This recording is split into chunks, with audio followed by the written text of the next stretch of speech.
ये जो संस्थान है इसको गायत्री शक्तिपीठ के नाम से जाना जाता है और ये गायत्री शक्तिपीठ युग ऋषि पंडित श्री राम शर्मा आचार्य और माता भगवती देवी के आंदोलन का एक केंद्र है। इसका मुख्य केंद्र हरिद्वार में है शांति कुंज के नाम से, और पूरे देश में ऐसे लगभग 5000 केंद्र हैं जहाँ से विभिन्न प्रकार की गतिविधियाँ चलाई जाती हैं। गतिविधियाँ कौन सी? चूँकि ये एक आंदोलन है राष्ट्र जागरण का, तो युग ऋषि पंडित श्री राम शर्मा आचार्य, जैसे आप तस्वीर देख रहे हैं पीछे, इन्होंने एक अभियान आरंभ किया और उस अभियान का उद्देश्य रखा मनुष्य में देवत्व का उदय, धरती पर स्वर्ग का अवतरण। जैसा कि भारतीय दर्शन कहता है, जैसा कि भारतीय संस्कृति का उद्घोष है प्राचीन काल से, वेदों से जो उद्घोष शुरू होता है कि हम मनुष्य बने, हम श्रेष्ठ बने, हम ऊंचे उठें, उपनिषद जो उद्घोष करते हैं, उस तरह से अहम ब्रह्मास्मि, तत्त्वमसि, शिवोहम, तो जीव को उसकी पूर्णता तक पहुंचाना ये भारतीय संस्कृति का लक्ष्य है, उद्देश्य है। और इसी विचार से मनुष्य का कल्याण हो सकता है। तो मनुष्य को पता होना चाहिए कि मुझे कैसा जीवन जीना चाहिए, मेरे जीवन का उद्देश्य क्या है, लक्ष्य क्या है। और यही बात भारतीय दर्शन में हर जगह कही गई।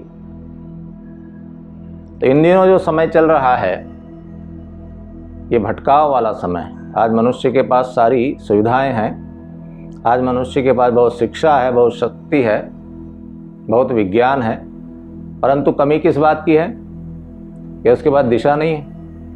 जीवन का उपयोग क्या करें, जो विभूतियाँ मिली हुई है उनका उपयोग क्या करें, ऐसी उसके बाद दिशा नहीं है।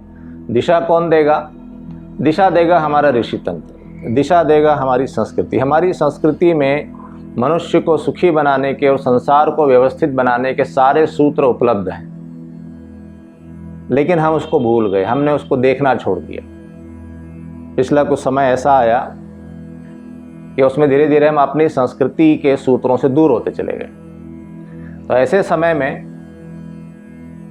1911 में युग ऋषि पंडित श्री राम शर्मा आचार्य जी का जन्म हुआ उत्तर प्रदेश के आगरा के पास आवलखेड़ा गांव में, और 15 वर्ष की आयु में उनका संपर्क हिमालय के ऋषि तंत्र से हुआ।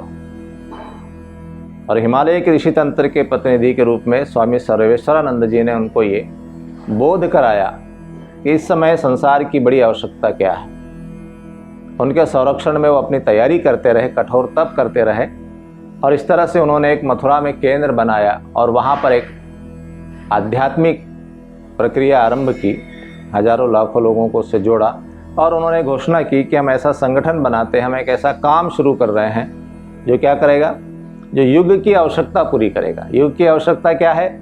मनुष्य श्रेष्ठ बने, समझदार, ईमानदार, जिम्मेदार मनुष्य बनेगा। मनुष्य प्राथमिक इकाई है। तो जैसा मनुष्य होगा वैसा परिवार होगा, वैसा समाज होगा और वैसी परिस्थितियां होंगी।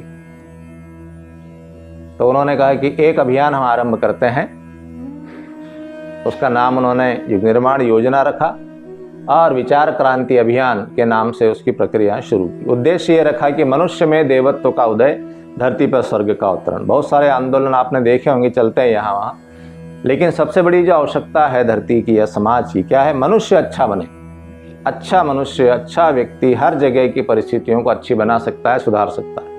तो मनुष्य का चिंतन, चरित्र, आचरण, दृष्टिकोण, व्यवहार कैसा है, ये बहुत महत्वपूर्ण बात है। और इसका परिष्कार ही भारतीय संस्कृति का लक्ष्य है। भारतीय संस्कृति, भारतीय दर्शन क्या कहता है कि हम एक अच्छा मनुष्य बनाए। पूर्णमदः पूर्णमिदं पूर्णात् पूर्णमुदच्यते। पूर्ण मनुष्य की हम कल्पना करते हैं। तो ऐसा मनुष्य जब बने तो उसके लिए उसको क्या क्या सीखना चाहिए, अपने जीवन में क्या सुधार करना चाहिए, अपने जीवन को कैसे ऊंचा उठाना चाहिए, उसका समझ कैसा, उसकी दृष्टिकोण कैसा, तो उस बात को लेके अभियान चला। अब ये कैसे होगा, इसके लिए फिर हम वेदों की ओर लौटेंगे। तो हमारे यहाँ वो विद्याएं हैं जो मनुष्य की चेतना को ऊंचा उठा सकती है, जो मनुष्य की बुद्धि को परिष्कृत कर सकती है, जो मनुष्य के चिंतन को श्रेष्ठ बना सकती है, उस विद्या को कहते हैं गायत्री। गायत्री महाविद्या, जिसको हमने वेद माता कहा, जिसको हमने देव माता कहा, कि ऐसी विद्या जो मनुष्य के चिंतन को परिष्कृत करे। तो जिसका चिंतन परिष्कृत है, जिसका दृष्टिकोण ठीक है, वो अपने जीवन को अच्छा बनाएगा और समाज, राष्ट्र और विश्व के कल्याण के लिए काम करेगा। तो उस वेद माता गायत्री को, उस गायत्री महाविद्या को जन जन तक पहुंचाने का अभियान चला। सारे विश्व में करोड़ों लोग उससे जुड़े और गायत्री उपासना, गायत्री साधना उनके जीवन में आई। लोक रुचि के अनुसार उसको एक देवी का स्वरूप, माता का स्वरूप दिया गया, परंतु मूल रूप में वो एक महाविद्या है, वो एक ब्रह्म विद्या है, जिसकी उपासना से मनुष्य पवित्रता को प्राप्त होता है। और दूसरा जो महत्वपूर्ण अंग है उसका यज्ञ। यज्ञ हमारी भारतीय संस्कृति का महत्वपूर्ण अंग है।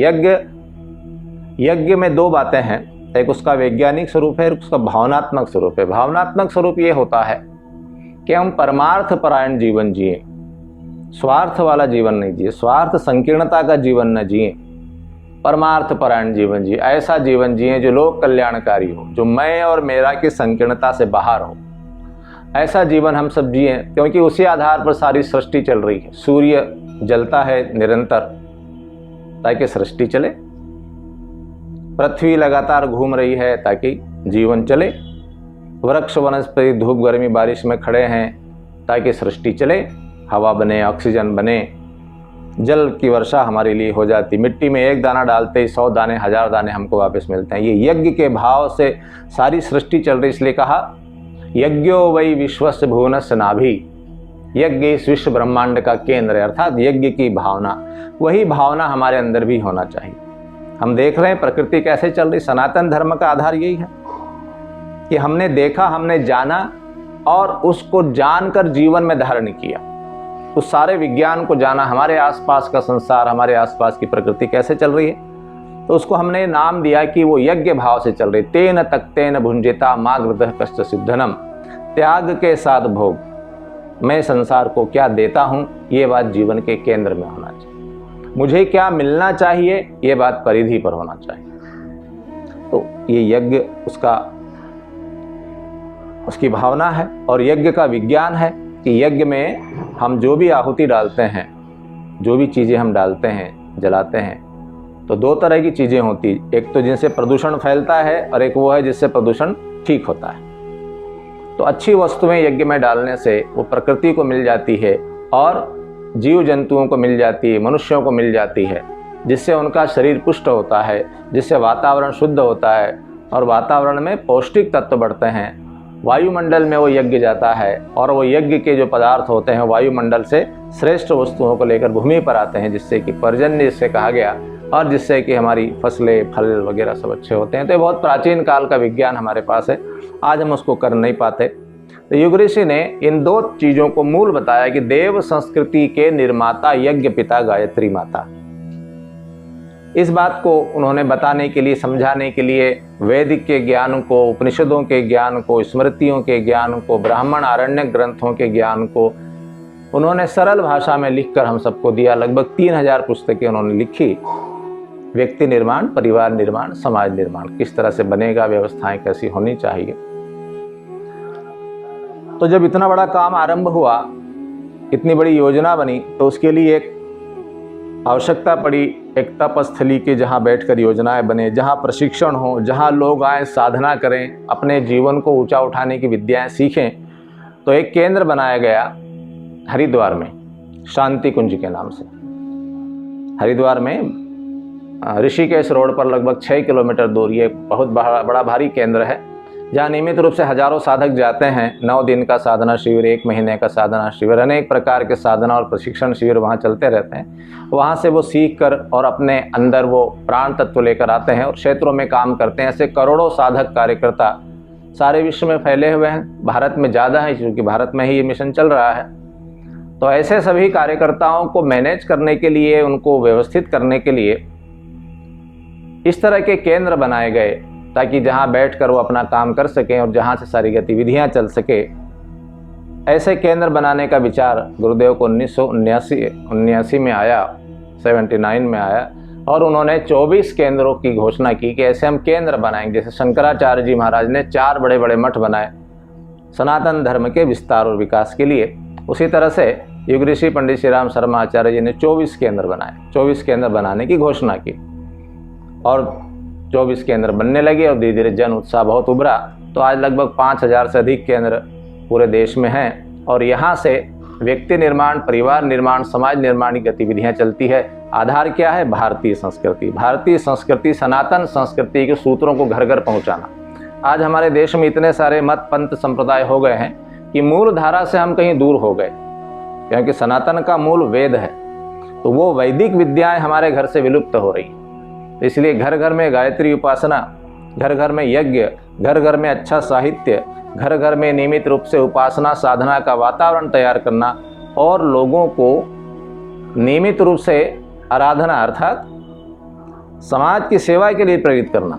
आपके जीवन का समय और आपका धन साधन का एक अंश लोक कल्याण में अवश्य लगना चाहिए। तो युग ऋषि ने 3 सूत्र दिए, उपासना साधना आराधना। तो धर्म का स्वरूप कैसा होना चाहिए? पहली बात तो वैज्ञानिक होना चाहिए। वैज्ञानिक अर्थात जो हमारी बुद्धि में समझ में आए, जिसको तर्क तथ्य प्रमाण पर परखा जा सके। केवल मान लेने से बात नहीं बनेगी। केवल मान लेना संप्रदाय होता है और जान लेना धर्म होता है। जहाँ जानने की बात है वहाँ धर्म होगा, और जहाँ केवल मान लिया जाए, कोई विधि कहीं लिख दी गई, कोई पुस्तक लिख दी गई, किसी ने कह दिया, उसको हम केवल मान लेंगे तो हम विधियों से आगे नहीं बढ़ पाएंगे, जीवन में कुछ उपलब्धि नहीं होगी, जीवन में कुछ प्रकाश नहीं आएगा। इसलिए सनातन धर्म क्या कहता है कि आप जानिए। तो हर व्यक्ति, तो युग ऋषि ने कैसा दिया कि पहला ये दिया कि तर्क तथ्य प्रमाण पे धर्म का स्वरूप कैसा हो? वैज्ञानिक हो। दूसरा कैसा हो? दूसरी ये बात उसमें होना चाहिए कि व्यवहारिक हो। व्यवहारिक अर्थात हम उसको अपने जीवन में काम में ले सकें, केवल कहने सुनने की बात तक सीमित न रह जाए। किसी ने प्रवचन दे दिया, हमने सुन लिया, साहब कोई पुण्य मिल गया, नहीं, ऐसे कोई पुण्य नहीं। जब तक हम उन बातों को जीवन में काम में नहीं ले पाएंगे तो उसका व्यवहारिक स्वरूप कैसा हो? तो वो युग ऋषि ने दिया कि इस तरह से आज की परिस्थितियों में भी आप अपने जीवन में धर्म के सूत्रों को धारण कर सकते हैं और उसका परिणाम आपके जीवन में 100% आएगा। ये नगद धर्म है। तो 3 सूत्र दिए, उपासना साधना आराधना। हर व्यक्ति प्रतिदिन प्रातःकाल उठे और कम से कम 15 मिनट परमात्मा का ध्यान करे, भगवान का ध्यान करे। और उसका वैज्ञानिक रूप जो उन्होंने दिया कि सूर्य का ध्यान करते हुए आप गायत्री मंत्र का जप कीजिए। गायत्री मंत्र हमारे यहाँ की राष्ट्रीय उपासना है, गायत्री मंत्र।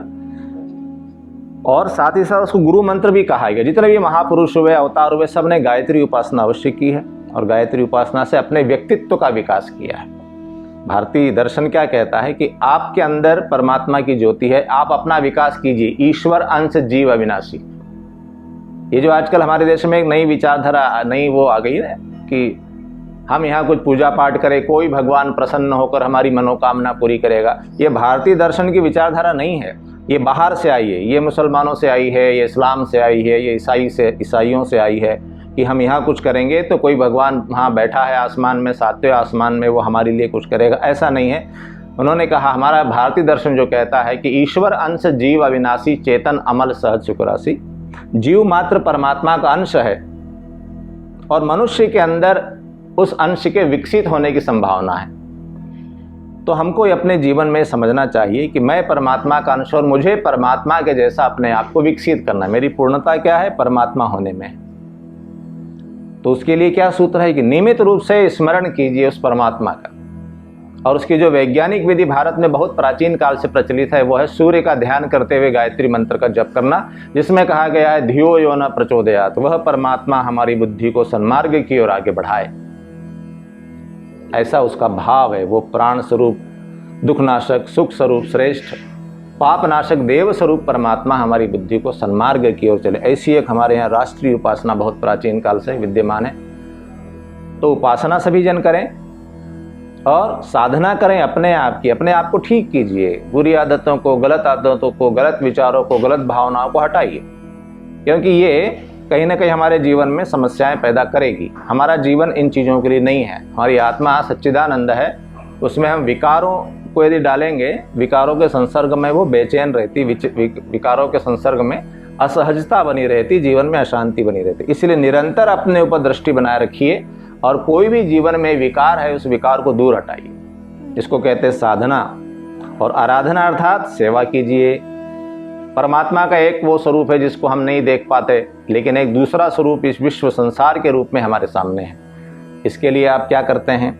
आपके अंदर करुणा पैदा होती है, आपके अंदर दया आती है, आपके अंदर सहानुभूति पैदा होती है।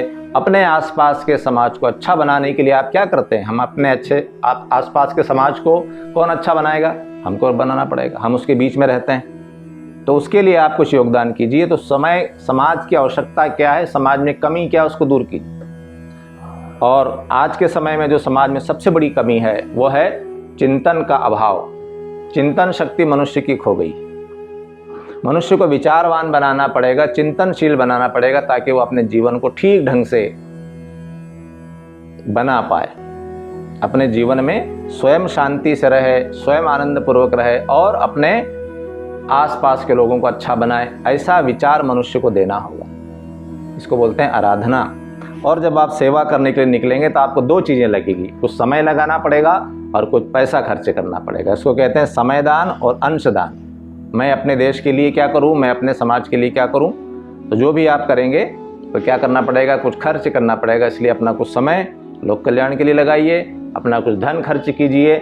इस तरह से हम एक अच्छे समाज की रचना कर सकते हैं। तो इस दृष्टि से ये गायत्री शक्तिपीठ यहाँ पर स्थापित है। ऐसा लगभग भारत के हर शहर में है। चेतना केंद्र के रूप में अब नए केंद्र बन रहे हैं और लाखों परिवार इससे जुड़े हुए हैं। अभी इन दिनों हम यज्ञ का बड़ा भारी अभियान चला रहे हैं। 26 तारीख के दिन लगभग 10 लाख यज्ञ हुए पूरे देश में, और जोधपुर नगर में भी लगभग 1500 यज्ञ हुए, क्योंकि बहुत सारे परिजन हैं। हमने ऑनलाइन भी यहाँ से करवाया, हर रविवार ऑनलाइन करवा रहे हैं।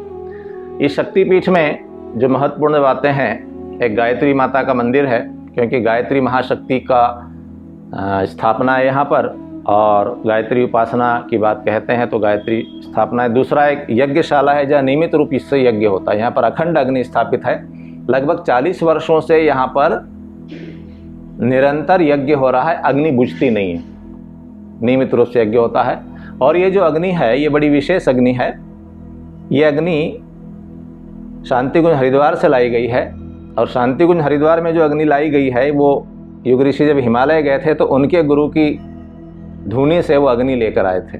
तो इस हिसाब से वो अग्नि लगभग 700 वर्ष पुरानी है, और नियमित यहाँ पर यज्ञ होता है। और यज्ञशाला में विभिन्न प्रकार के संस्कार होते हैं। संस्कारों की हमारे लंबी परंपरा है। 16 संस्कार कहे गए हैं, जन्म के पूर्व से मृत्यु के बाद तक। तो वो सारे संस्कारों की यहाँ व्यवस्था है, और हम यहाँ भी करवाते हैं, लोगों के घर जाके भी करवाते हैं। संस्कार परंपरा का पुनर्जागरण करने की प्रक्रिया है। यज्ञशाला है यहाँ पर, और एक साधना स्थली जहाँ पर नियमित गायत्री मंत्र का जप होता है। हमारे साधक शहर के आकर यहाँ नियमित जप करते हैं। हम लोग भी सुबह बैठ के वहाँ जप करते हैं। गायत्री जप निरंतर चलता रहता है। स्मारक के रूप में सजल श्रद्धा प्रखर प्रज्ञा पंडित श्री राम शर्मा आचार्य युग ऋषि और वंदनीय माता जी के स्मारक यहाँ पर विद्यमान हैं। और इस तरह से ये एक बहुत बड़ा आस्था का केंद्र भी है, और तप साधना का केंद्र है, प्रशिक्षण का केंद्र है। अभी तो थोड़ी विषम परिस्थितियां हैं, लेकिन अच्छे दिनों में यहाँ पर परिजन आते हैं, उनको नियमित रूप से हम यज्ञ करना सिखाते हैं, मंत्रोच्चार सिखाते हैं। विद्यार्थियों का प्रशिक्षण यहाँ पर होता है, कन्याओं का प्रशिक्षण यहाँ पर होता है। उनके संदर्भित बातों में किस तरह से उनको अपने जीवन को अच्छे से जीना चाहिए और क्या क्या उनकी समस्याएं, उनका निवारण कैसे हो, तो वो सारी प्रक्रियाएं यहाँ पर नियमित चलती हैं। एक साहित्य का भंडार है, तो नियमित रूप से यहाँ साहित्य उपलब्ध रहता है। यज्ञ करने की सामग्रियाँ उपलब्ध रहती, शुद्ध सामग्री, वो सब चीज़ें हम यहाँ तैयार करते हैं ताकि सबको वो उपलब्ध हो सके। तो ऐसा एक दिव्य केंद्र जोधपुर में होना और जागृत केंद्र जोधपुर में होना, ये यहाँ का एक बड़ा सौभाग्य है। आप सभी से निवेदन है कि शक्तिपीठ पर आया करें, परिवार को लाएं, बच्चों को लाएं। आज के समय में अपने बच्चों को हम अपने धर्म का ज्ञान नहीं दे पा रहे हैं। हमारे बच्चे पढ़ लिख रहे हैं, बहुत पैसा कमाने की बात सीख रहे हैं, अच्छी बात है, जीवन में हम ऊँचे उठे आगे बढ़े, परंतु जीवन कैसे जिया जाए इसके संबंध में हमको ज्ञान की आवश्यकता है। इसी के अभाव में आज निराशा और डिप्रेशन और परिवारों में क्लेश कलह, माता पिता में क्लेश कलह, बच्चों के बीच की दूरी बढ़ती चली जा रही है। तो हम आप सभी सुनने वालों से निवेदन करेंगे कि आप सभी यहाँ पर अवश्य आइए और उस ज्ञान का लाभ लीजिए जिस ज्ञान से हम सबका कल्याण हो सकता है।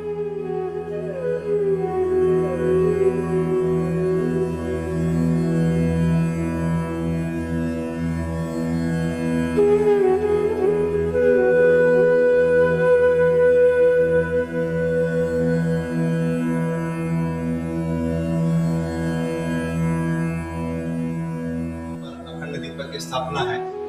यह अखंड दीपक निरंतर प्रज्वलित रहता है और इसके समक्ष बैठकर साधक मंत्र जप की प्रक्रिया करते रहते हैं।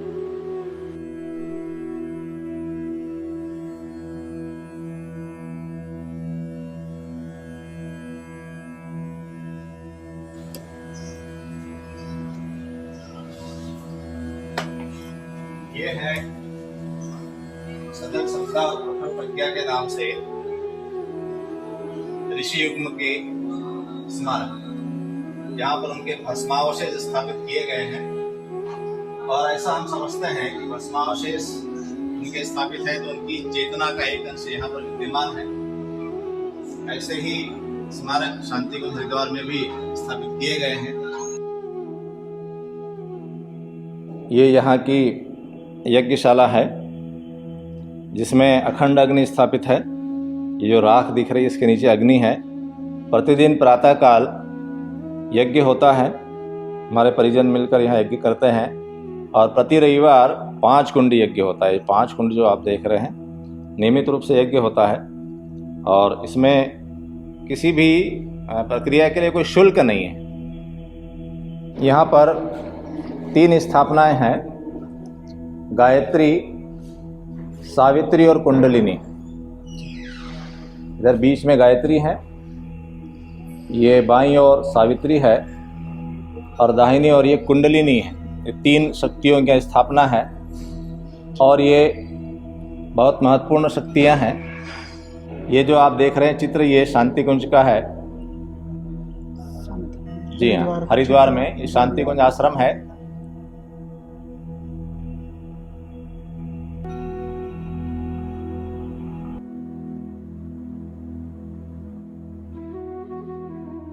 सरल व्यक्तित्व, तपस्वी महापुरुष जिन्होंने वैदिक ज्ञान विज्ञान को घर घर तक पहुंचाया, जन जन तक पहुंचाया, छोटे छोटे लोगों तक पहुंचाया और गायत्री को विश्व माता के रूप में जिन्होंने स्थापित किया। अभी तक वेद माता और देव माता तो थी ही, अब उसको विश्व माता के रूप में घर घर में दुनिया भर में स्थापित कर दिया है। गायत्री परिवार का लगभग 80 देशों में प्रचार है, वहाँ पर उसकी शाखाएं हैं और वहाँ नियमित रूप से परिजन इस दिशा में आगे बढ़ रहे हैं, साधना कर रहे हैं। अब आइए हम देखेंगे जो असली बात है कि उस ज्ञान का भंडार। आइए।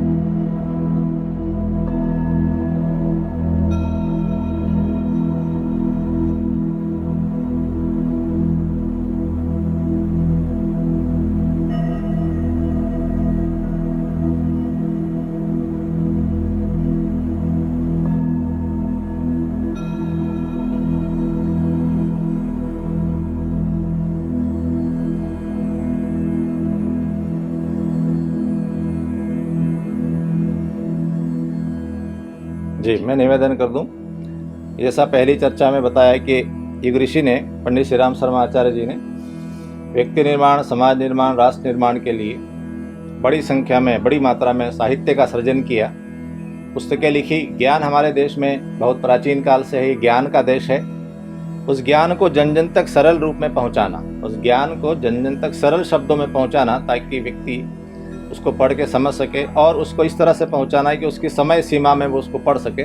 इसलिए छोटी छोटी पुस्तकें बनाई गई जिसमें उपासना साधना का विषय है, जिसमें व्यक्ति निर्माण का विषय है, जिसमें व्यक्ति की अपने समस्याओं का समाधान है, परिवार की समस्याओं का समाधान है और समाज में क्या क्या समस्याएं आ रही उनका समाधान है। उनका सरल समाधान सरल शब्दों में दिया गया है और जो कि बहुत कारगर है, क्योंकि ये जो साहित्य लिखा गया है ये साहित्य एक ऋषि ने लिखा है, अपने प्राणों में कलम डुबा के लिखा हुआ है, उस दर्द से लिखा हुआ है, उस सहानुभूति से लिखा हुआ है ताकि जन जन का जीवन अच्छा बने। तो ये साहित्य बड़े लागत मूल्य पर आता है, लागत मूल्य पर साहित्य चलता है और कम से कम मूल्य में सब लोगों तक पहुंचाने का प्रयास किया जाता है ताकि घर में अच्छे विचार पहुंचे।